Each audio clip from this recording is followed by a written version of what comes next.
You're listening to Book Banter with Diane Burkhart, your book talk podcast. Join me every Wednesday for real conversations with authors and publishing insiders, where you get to connect with the humans behind the books you love. Let's get on with our show today. Well, hello, my happy people. Today is May 6th, 2026, and we have got such a timely episode for you today. What happens when your life suddenly falls apart and the freedom you thought you wanted turns into something dangerous? Today's episode explores social pressure, identity, and the risk that comes with trying to reinvent yourself in a world shaped by social media and hidden intentions. My author guest today has spent years working with the teens in the Canadian school system and has seen firsthand how social media, technology, relationships, and the pressure to fit in can affect young people emotionally and socially. Those experienced helped shape her book we are discussing today, At Least I'm Trying, as well as her debut novel, Chasing Through Time. Both are stories that focus on the challenges teens face while trying to navigate identity, friendship, family, and growing up in an increasingly connected world. But that's enough from me right now. Without further ado, please welcome to Book Banter with Diane Burkhart, Tara Hodgson. The way that I like to start these out is just to have my guests tell everyone who you are and what you do. Hello, my name is Tara Hodgson, and I am an author of contemporary fiction books. I have 2 books out so far, and they are called Chasing Through Time and At Least I'm Trying. And I know originally, you've been a teacher for quite a while. What drew you to teaching? Yeah, that's a great question. I go back 18 years to university. And honestly, I felt like I just had to choose something, some kind of path. And teaching was just, I guess, a natural fit for my personality, but it was never something that I was like driven to do throughout childhood or like called to do. So I'm obviously very happy I did stumble into it because I have had incredible moments as a teacher and I love connecting with teens, and it honestly led to a lot of the ideas for my books. But yeah, it was just kind of like, okay, I need to choose something to do. And that was what I did. Well, and that's the one thing that I was wondering about too. With you being a YA author, does your time in the classroom help shape the way you see your characters? Yeah, 1,000%. I've always been like a writer, I guess you could say, but never really thought it was something I could do seriously until I was noticing things in my classroom and noticing things with kids. And that's what really drove me to write my first book, Chasing Through Time, was the experiences that they were going through and just what I was witnessing as a teacher. What do you think is something about today's teenage experience that adults who did not grow up in the same kind of environment consistently misunderstand about what they're living through today? Well, I guess I'll just fall back to like the tech piece. I think, well, for myself anyways, I speak from my experience as like an elder millennial where tech was just starting to kind of make an appearance. You know, we still had computer labs at schools. We had one, computer in your whole house with dial-up internet. And, we're just kind of exploring this world. And now we hand kids, access to the entire world when they're 9 or 10 years old and expect them to be able to navigate that on their own. Whereas adults, we're still learning to navigate it. So that has really affected and shaped their experiences, which is what really inspired me to write what I do. What was the first story that you ever wrote that you thought, this is something that I need to share with others? Yeah, that would be my book, Chasing Through Time. Because like I said, I always wrote as a kid, always. I had a journal. I write little chapter books. I wrote poems, and it was always very much for just me. It was never a thought to share it with anyone else. But I went for a walk one day a few years ago, and I just felt really frustrated, I guess, with some of these, things that were popping up, and I felt really helpless. And I'm an introvert, so I'm always in my head and I'm always kind of creating stories, which I'm just kind of realizing about myself. And this story literally unfolded start to finish. And I couldn't not write it. And as I started writing, I was like, this is the only way I know to communicate otherwise I feel helpless about what's going on. So this is going to be my tool of communicating what I'm seeing and what I'm passionate about and my tool to bring about change. So yeah, as soon as I started writing, I felt the need to publish it and share it with the world. Since you mentioned that you were a introvert and, have all these stories going in your head, I have to Mm-hmm. ask this because I'm the same way. Do you Yes. ever catch yourself actually having a character conversation out loud? Oh yeah, I talk to myself all the time. Maybe not as much anymore because I have my kids around, but when my kids weren't here, my husband is very extroverted, so he'd go out do his thing. And whenever I was alone in the house, I was just kind of constantly talking. I talk to my cats, talk to my dog, but Mhm. I definitely I feel myself fall into the worlds that I create, and that's how I play it out and come up with ideas when I'm stumped. Is yeah, I'll start talking it through whether that's internally or externally, I'm having those dialogues all the time. I'm just glad I'm not the only one who does Yeah. that. I feel like a lot of introverts, we just talk to ourselves. I enjoy my own company. I think I'm a great person to talk to and be around. So Whenever you have emotionally intense scenes, how do you handle writing those? Is it uncomfortable or is that uncomfortable feeling productive? I definitely do put myself in my character's shoes, which my books do. Like my characters, I put them through the ringer. So as first person narration, which I prefer to write, Hmm. I do feel that discomfort and I try to almost so I can communicate it as authentically as possible. So I find like if my character is in a really emotional scene, I will feel that in my body. Like, what would that feel like? What would Hmm. my stomach be feeling like? What would my head be feeling like? What would my body be doing? Which can be really exhausting, especially in my second book, my poor main character, Reese, and At Least I'm Trying. I put her through so much and it was challenging to do that in a way that felt real, but also was like sensitive to people who have maybe gone through that in real life. Hmm. And I remember being very tired after writing some of those scenes. With you teaching and having a family with your own kids at home, keeping up with the house and doing everything else, how does your writing routine work into busy days? I have to be really flexible with myself and just, I can't expect that I'm going to be writing, 10,000 words a week. It's just not going to happen. Hmm. So I'm grateful. I have an incredible partner. My husband is amazing and helps so much. If I do, I'm like, I just need a weekend or I need a day to get some writing done or an evening. He is beyond helpful with all of the tasks and the children. My kids are also wonderful. They know that I'm doing something I love and thankfully I can write with, distractions and background noise. Hmm. But honestly, it's a lot of early mornings where I sneak up before anybody else is awake and have a coffee and just try and get in as many words as I can when I can. Since you have these two books that are out, what has been the most rewarding reaction that you've gotten from one of your readers so far? I had a teenager reach out to me after she read Chasing Through Time, and she talked a lot about how she just connected with the character so much and that she was struggling with her mental health and saw a lot of herself in that.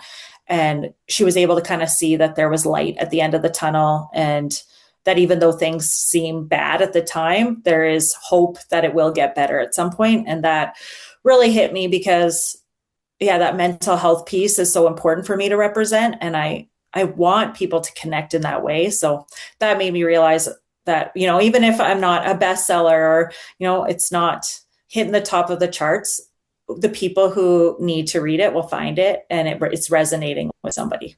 And that's one of the things that we've actually been trying to do here the last couple of seasons is we are speaking more about mental health issues because I Mm-hmm. don't think most people realize how prevalent it is. That people think, oh, I'm the only one who feels like this. But whenever they actually start talking to people honestly and openly, they find out a lot of people feel just like they do. They are not alone. Absolutely.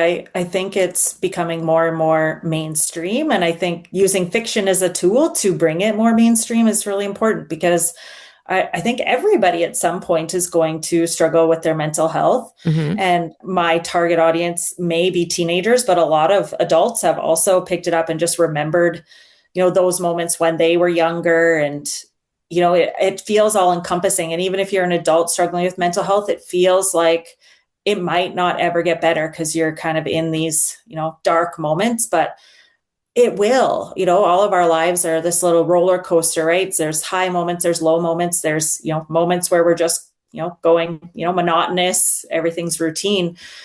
And the more that people talk about that and recognize that, I think the more people are willing to reach out for help, which is really important. Definitely. That is so important. Mm-hmm. Since you've been dealing with promoting 2 books, what part of publishing or promoting have you found to be the most challenging for you? Well, as an introvert, I think, you write the book and that's great. You edit. I even like that process. Hmm. And I guess in my head, I didn't really think about those next steps. Like, okay, now you can't just throw it out into the universe and hope people read it. You actually have to promote yourself, which is really uncomfortable for me. Yeah. It's getting a little better, but I have such a hard time like throwing myself out there and being like, hey, read my book. It's so awkward for me. So yeah, I'm working through that piece. I also think just the vulnerability of sharing your words with the world. I wasn't anticipating that either. I compare it to like, peeling off a layer of skin. Hmm. Everything just feels so sensitive and it's wild. I did not think I would have such a hard time with that, but it's a process I have to fight through pretty consistently, is just pushing myself to keep going, even though it's uncomfortable, and to promote myself, even though, again, that's not something that comes natural to me either. I am constantly amazed at some authors who I have read their work and they're absolutely fabulous authors. And yet they still feel self-conscious about promoting their work. Like they don't see how good they are. Yeah, I agree. And I'm grateful to see other people having that experience and being open about it, because then it makes me feel better about going through that as well. I Hmm. think it's another one of those things where, if you see people going through the process and nobody's talking about how hard it is, that could make you feel really bad as a writer. Like, why am I struggling so much and other people aren't? So that's why I try and talk about that experience as openly as possible, because if there are people who are going through this process without second guessing themselves, they are amazing. And I would love to know their secret, because I feel like, yeah, most people are like me. It is because it is such a vulnerable experience to share your words with the world. It's hard to, deal with that with complete confidence. Oh, yeah. Almost every author that I ask them, what is the bane of your existence as an author? It's always marketing and publicity every single Yeah. time. We're all introverts. I feel like it's there. I'm sure there are extroverted writers, yes, but it is such an introverted profession Hmm. that I think that's natural, because none of us are, hey, look at me. This is amazing. It's so hard. What is something about being an author that has turned out to be very different than what you expected? I guess I didn't expect to learn so much about myself. You write a book, you put it out there, da da da, there we go. Yeah. But I've learned so much about myself and what I'm capable of, and pushing my boundaries and doing things that make me uncomfortable, and how that has allowed me to grow as a person and as a writer. I also learned that like I love editing. I love it when people like rip my words to shred and just like help me make it better. It's like, I know a lot of people struggle with that process, but when I get a manuscript back with like all the comments, I can't wait to dig into it and yeah, just make the process, make that manuscript, make my words as best as they can possibly be. What's really funny is I'm that way the second moment after I get it. The very first moment, I'm like, why are there marks in here? This is perfect. And then I'm like, okay, let me see what they are. Yeah. And it's so fun. I don't know. I enjoy it so much. I always think it's so funny. I know that about myself. My first knee-jerk reaction is always to say, why are there marks in here? And then I'm like, yeah, okay, I know they need to be done. Fine. I'm not perfect. This seems like a good time for you to go ahead and tell us all about At Least I'm Trying. All right. At least I'm trying is my second book. And it follows along with similar themes to my first book, which is basically this focus around social media and how it's become such an integral part of teenagers' lives. So at least I'm trying follows a girl named Reese, and she is a perfectionist to the T. She's a perfect student. She's always done so well at school. She's a phenomenal athlete. She has the pressure of the world on her shoulders. Her parents' expectations are through the roof. And she experiences some pretty significant failures, and she doesn't know how to deal with that. Her family is not very supportive in helping her navigate failures. Her first reaction is just kind of to give up. So that's what she does. And she seeks a new path, makes some new friendships. And along the way, her new friend introduces her to a man from Snapchat. And she falls for him very quickly and ignores her gut instincts along that journey where, she sees things that make her uncomfortable. She questions it, but she doesn't trust herself enough to actually say something or to back away. So she follows her new friends and this new man. And basically, without giving away too many spoilers, she ends up in a really scary and dangerous situation that now she needs to find her way out of. And it's got a little bit of a thriller vibe, but very much like real life, emotional, really raw. I really touch on the hard stuff. And basically, I say my books, I say caution will cause tears and spark conversations. Mm-hmm. So that's ultimately the goal. Well, I know in this book, Reese is drawn into the relationship because it's exciting at first. What makes that situation so powerful for her? I think because she's always just been stuck on this same path and never has she been allowed to stray.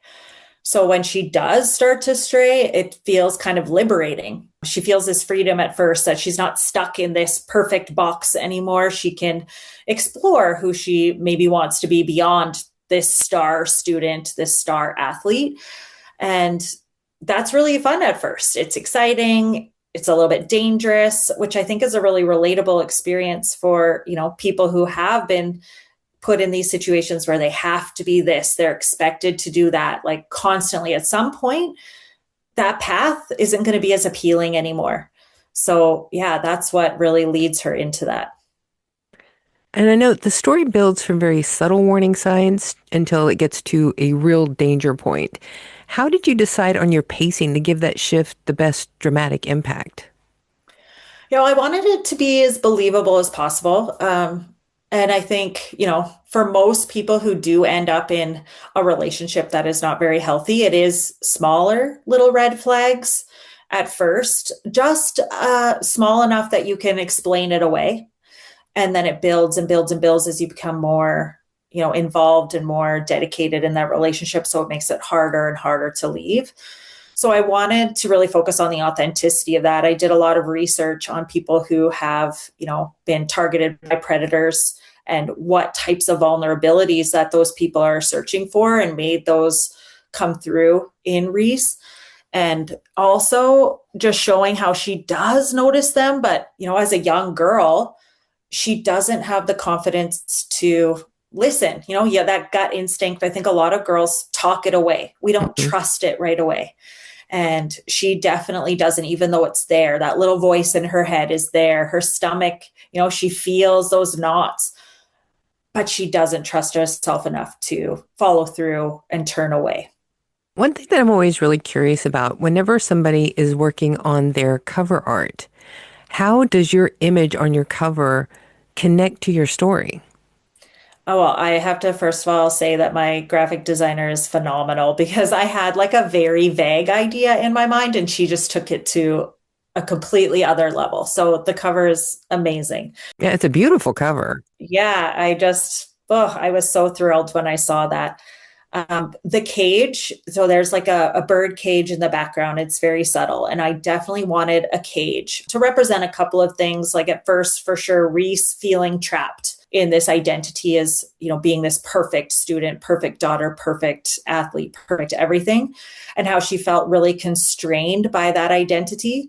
And then later on, that cage becomes something a lot more, her now having to leave a very dangerous situation. Mm-hmm. The flowers come up when you think of flowers, like when you first, fall for someone and they try and woo you and, do these little nice things. So she gets a lot of love bombing, is what I call it, from this Mm-hmm. man that she connects with, Liam.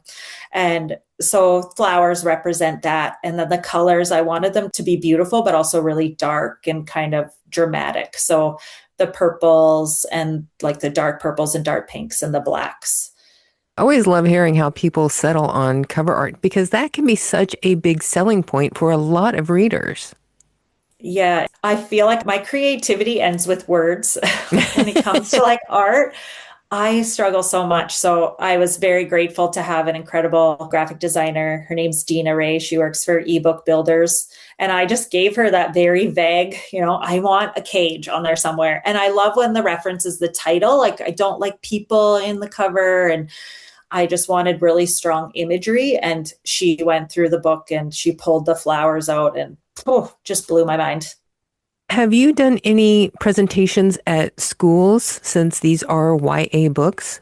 Unfortunately, because I work in a school full time, that's really challenging because I'm always at school in a different capacity. Mhm. But I've been talking to some libraries to hopefully do some stuff over the summer and pull in some more readers.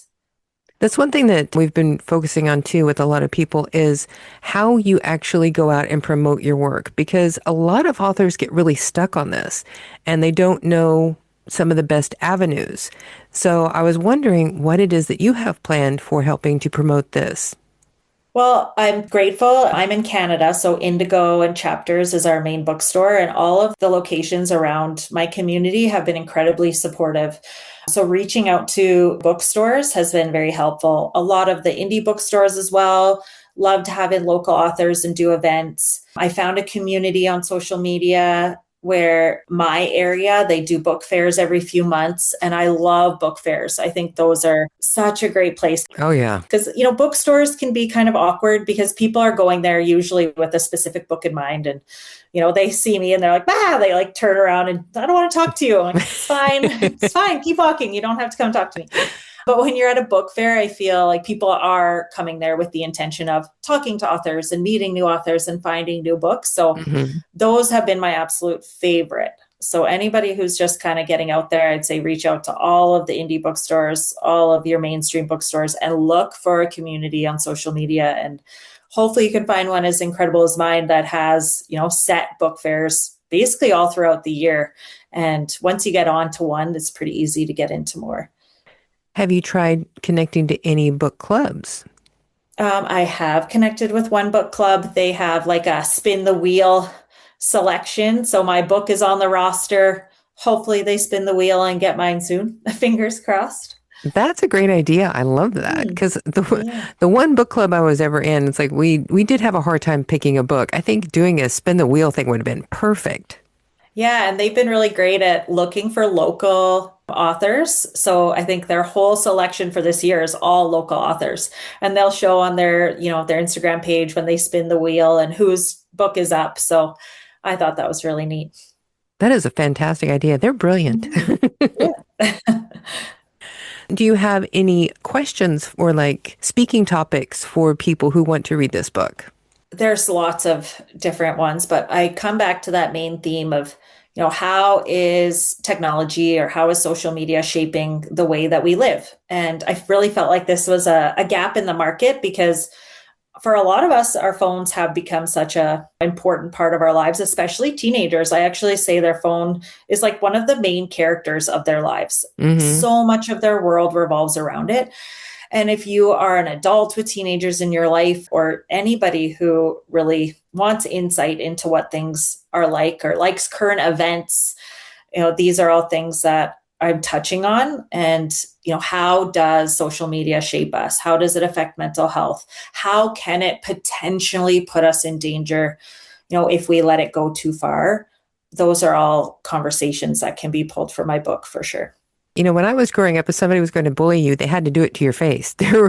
There were no cell phones. There was no internet when I was a teenager. And I'm so grateful that I got to grow up in that time because it was so much easier. Yeah, absolutely. And I hear so many adults say that, like, I'm so glad that we didn't have this when I was a kid. But then they say that right before giving their kids access to it. Mm-hmm. And I always find that so interesting. Like, if you wouldn't have wanted that to be a reality for yourself, why are we putting our kids through that? And I think that is a conversation that's coming up more and more. There's lots of nonfiction books and documentaries coming out, The Anxious Generation, The Social Dilemma, all of these nonfiction texts that are being created discussing this topic. And that's why I wanted to do it in a fictional way, because to me, fiction is such an amazing tool to bring about change and to spark conversations. And maybe it's a little bit more accessible for some people as well. So yeah, it is hard. The cyberbullying piece, those kids are following, like, all of these problems are following them home in their back pocket, and they can't even escape it in their bedroom anymore, which is detrimental to their mental health and well-being. So that's a conversation that definitely is sparked by my first book, Chasing Through Time. Well, I know as a kid, it's like I might have to worry about going to school and seeing a bully there. I don't have to worry about carrying that bully around with me everywhere I go. Absolutely. Your home could be your safe space.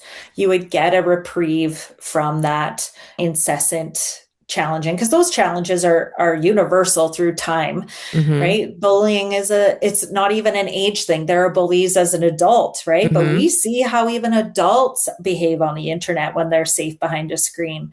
So the stuff that I have heard that children I would never expect, to say certain things that have, because they feel that safety behind a screen, it's really alarming. Yeah. And we need to keep having these conversations. Yeah, because I feel like every day there's something new on the news, or like there's some new app or new technology. Now there's AI, and it's never ending. So the more that we can educate ourselves, just the more equipped we can be, as parents or, as adults with any kids in our lives, that we can help them navigate a really, really tricky landscape, basically. Definitely. So now is the perfect time to do our 5 quick questions that absolutely never turn out to be quick, but I'm just too stubborn to give it up. Are you ready? I'm ready. Now, speaking of social media, I did do some snooping on social media to learn a few things about you. And for this segment, I'm using that information to come up with some questions to get to know you a little bit better. Perfect. Question 1. I know you're an animal lover. How many animals are you currently sharing your home with? 1, 2, 4, 5, 6. Wow. Okay. Yeah. And what are they? 5 cats and a dog. I am a cat lady through and through. The older I get, the more I realize that I'm just made to be surrounded by cats, as many as possible. I'm just thinking the poor dog, they probably get teased so much by the cats. She's pretty old. She just lays on the deck, and they'll lay with her and sniff her, but not too interested at all in these guys. I just remember whenever I was young and we had a dog and a cat, the cat chased that poor little dog all over the house. They had fun doing it, though. They're the best. Like, cats, people have these stereotypes about cats, but they're just so interesting. And I love that they're not trusting right off the hop, and they don't all have one set personality. And yeah, I love their sassiness. It's the best.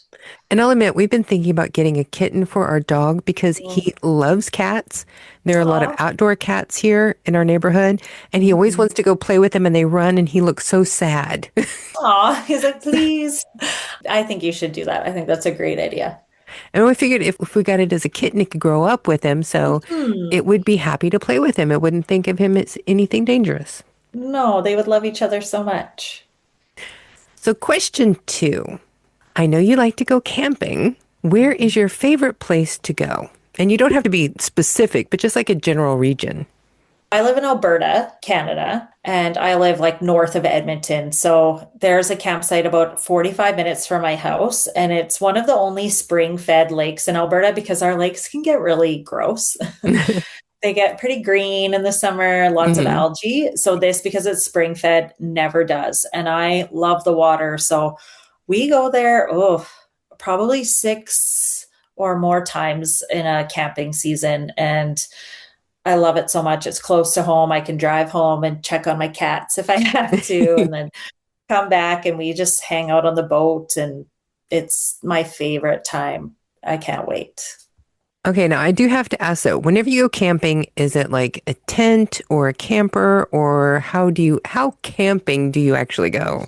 Yeah. Okay. So I am a pretty luxury camper. I used to be a tenter in my younger days, but now that I'm older, I can't, no, I won't do that anymore. So we have a trailer, although there's no electricity or water hookups where we go camping. So we do have to hook up the generator if we need, electricity. There's not a lot of showering, full showering that's happening, just kind of like a quick rinse or a wash in the lake. We have taken the shampoo into the lake and done a quick wash. So pretty campy, but yeah, I got like a queen size bed. So I can't really say I'm like a full camper. Well, I used to always tease my parents because we would go camping, but they had an RV with air conditioning, electricity, and a TV and a VCR. And I'm like, this is basically taking your house with you. This is not Yeah. camping. Yeah. We don't have a TV. We did when the kids were like really, really little and would wake up at the crack of dawn, but now we're just too busy, not much TV time. And there's hardly any Wi-Fi. Like you can barely even, or there's no Wi-Fi, but you can't even connect to data. So it's nice. You get to just completely, disconnect. That sounds great to me. It's so nice. Question 3. I know you like to read dystopian stories. Have you ever considered writing any of them? Funny you ask. I was actually on Monday just writing in my notebook and I had an idea for a story come up, but I'm not sure when I'm going to write it. I feel like the world is so dystopian right now. I'm like, Yeah. ah, I don't know if I want to, get into that mindset, but I definitely have ideas. I love like the Hunger Games and Hmm. Divergent and all of those books. I devoured them when I was younger. So falling into that feels like it will naturally happen at some point. Okay, so something for us to wait for. Yes. I have so many ideas and my head is just like, I can't contain them all. Yeah, I understand that too. Mhm. Question 4. As a teacher, what book do you think would be beneficial reading for young people today? Oh, I feel like there's a lot. I gravitate towards the author. Her name is Kathleen Glasgow. She writes a lot about teen mental health. She has a book called The Glass Girl, which is about a young girl who is an alcoholic. She has a book called Girl in Pieces, which talks a lot about self harm, which I think is incredibly prevalent today. A book called You'd Be Home Now, which is about the opioid addiction and that crisis that's happening across North America. I feel like her books touch on these topics that affect people in the world and they're targeted towards teens. And she does it in such a sensitive way. It's very gentle and, eye opening and conversation starting. And I Hmm. think, as a teacher, I've had a lot of kids read those books and they really connect with her writing. So anything by her, I think, is a great tool for kids in schools. That's a fantastic recommendation. She is wonderful. For question 5, we're asking everyone the same question, and we're building a database to go in our year-end book buying guide in November. So for Okay. question 5, what book to movie adaptation do you consider to be the best to date? Oh man, that is hard because I am the harshest critic when it comes to reading a book and then watching the movie. And it also depends on how much distance is between the two. So if I read a book and then immediately watch the movie, I despise the movie usually Yeah. because I'm too close to the book. Yeah. Your own I'm gonna imagery is too fresh in your head. Yeah, it's too difficult for me to not pick apart all the details of things that are missing or changed. Yeah. I really did like One Day. It's such an incredible book. It follows two friends, like best friends, a male and a female, and it follows them for decades. And it always just shows a snippet from this same day and where they have both come to. And they did a movie version with Anne Hathaway, which I really enjoyed. But then they did a TV series last year, and it is incredible. They did the book so well. And I had actually just reread it, and I still enjoyed it so much. It was wonderful. So that's what I'm going to go with. One Day. I'm gonna have to check that out. That sounds really good. It's very good. It's heartbreaking. It's very sad. You'll like I weep every time. And my husband's like, why do you do this to yourself? I don't know. That's a great question. So now what is coming up next for you? I'm kind of all over the map right now. I have two completed manuscripts. One is YA and one is adult contemporary, and I'm just kind of deciding where I want to go. I might do some querying, dabble in that. I might, self-publish one, query the other. Yeah, I'm not sure. I'm kind of at this point where I'm figuring out what to do with these two books. And then I have like a lineup of 4 or 5 more ideas that I have in my mind, which I struggle with. Like, no, don't start writing the new one until you're finished with the other ones. Because I already have two that I'm like working on editing. And I'm like, okay, no, we're not throwing another one into the mix. But there will be more for me. I'm just not sure when or what it will look like yet. Now, when you go to query, are you going to be querying to agents or just straight to publishers? I'm probably going to start looking into agents. I have started this process in the past, and then I immediately get impatient. Hmm. And I felt like with these first two books, they were so timely. I was nervous to just sit on them and wait. So I decided to self-publish, and I'm very glad that I did. So that's why I'm kind of happy I have two. That's why I might choose to like self-publish one and then just sit with the other for a while. And then I don't feel like this pressure to get something out, get something out, get something out. And yeah, so I'm going to start with the literary agents and see what happens.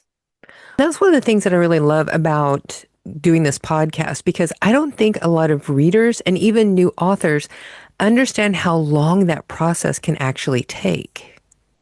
Yeah, it's when I was looking, I was querying for Chasing Through Time, and at least I'm trying. You're looking at a couple of years or Hmm. maybe even more. So I was worried that I would miss the opportunity to get these books out when these conversations were happening. They were so, relevant to this moment in time. So Hmm. it felt, yeah, I'm like 2 years, who knows what could be changed in 2 years. So yeah, it's a long haul. And the rejection, right? You have to be prepared for that rejection because it's inevitable. Yeah. And one of the things that's the hard part is when you don't even get a response at all and you're just kind of Yeah. left hanging. Yeah, which happens a lot. It was funny. I queried At Least I'm Trying so long ago. Like it's been published since October 15th, and I just got a rejection like 2 weeks ago. I'm Oh, like, wow. okay, that was okay. We're past that point, but thank you for finally responding. I appreciate it. I know I've talked to authors that they queried for years before anybody wanted to pick it up. Yeah, the patience, right? That's incredible. Yeah, I don't have that kind of patience. Me That's either. kind of a joke in our house. My husband is my patience. He's the one who makes me wait because I Yeah. can't do it myself. Well, yeah, when you have this idea, you're so excited to share it with the world. It's like, what? 2 years? I Yeah. can't wait that long. And so often too, if you do get a deal with a publishing house, they want to change the title, they want to change the cover, they want to change it so that it's more market friendly and not necessarily keeping your story idea. Yeah, I think when you go into it, you have to know you're relinquishing some of that creative control, which is like such a significant benefit of self-publishing is that you are fully in charge, Hmm. right? You can obviously seek advice and input and feedback, but you are the one who makes that decision. And I also got the advice like you have to market it regardless. Even if you are published with one of those big publishing houses, you are still responsible for so much of the marketing piece. Oh yeah. So, I mean, you got to weigh the benefits and the detriments, right? I've talked to multi number one New York Times bestselling authors who are with big publishing houses. And even those authors are doing their own marketing for a large Yeah. portion of it. You get a little bit of help, but yeah, primarily that's you, which again, if anybody is decide like choosing to go this author route, knowing that in advance that this is a huge part of the job is important because I don't think I really got it when I first started. And then I'm like, oh man, it's a full-time job. Oh, yeah. It's amazing how much time you can spend just trying to keep your social media following engaged. Can take up a Exactly. lot of time.